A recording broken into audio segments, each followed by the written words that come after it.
Bu günləri mən Məhəmməd Əmin Rəsulzadə haqqında məlumat vermək istəyirəm. Məhəmməd Əmin Rəsulzadə 31 yanvar 1884-cü ildə Bakı şəhərində anadan olmuşdur. O, Azərbaycan Xalq Cümhuriyyəti Partiyasının yaradıcısı və qurucusu olmuşdur. Şərqdə ilk demokratik respublikanı da Məhəmməd Əmin Rəsulzadə yaratmışdır. Lakin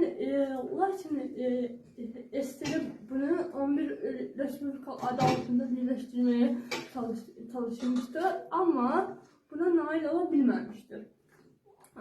Sonradan Əbülfəz Elçilər 1991-ci ildə bunu təzədən bərpa etmişdir. Məhəmməd Əmin Rəsulzadənin bir sözü var. Bir kere yükselen bayrak bir daha inmez. O Türkiye'nin Ankara şehrinde vefat etmiştir. Türkiye'nin Ankara şehrinde vefat etmiştir ve 3 defa Azerbaycan diye vefat etmiştir.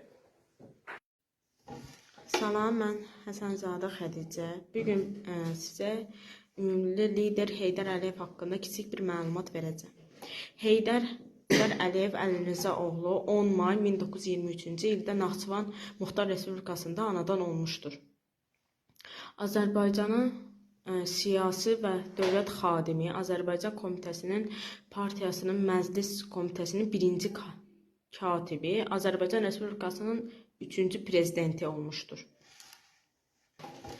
Heydər Əliyevin ölümündən sonra onun davamçısı olan oğlu İlham Əliyev başçılıq etmişdir. İlham Əliyev Heydər oğlu 1961-ci ildə 24 dekabrda Bakı şəhərindən anadan olmuşdur. Azərbaycan siyasi və dövlət xadimi, Azərbaycan Milli Olimpiya Komitəsinin prezidenti, Yeni Azərbaycan Partiyasının sədri, Azərbaycan Respublikasının baş naziri, Azərbaycan Respublikasının prezidenti, Azərbaycan Silahlı Qüvvələrinin Ali Baş Komandanı və Azərbaycan Respublikasının 4-cü prezidentidir hal-hazırda.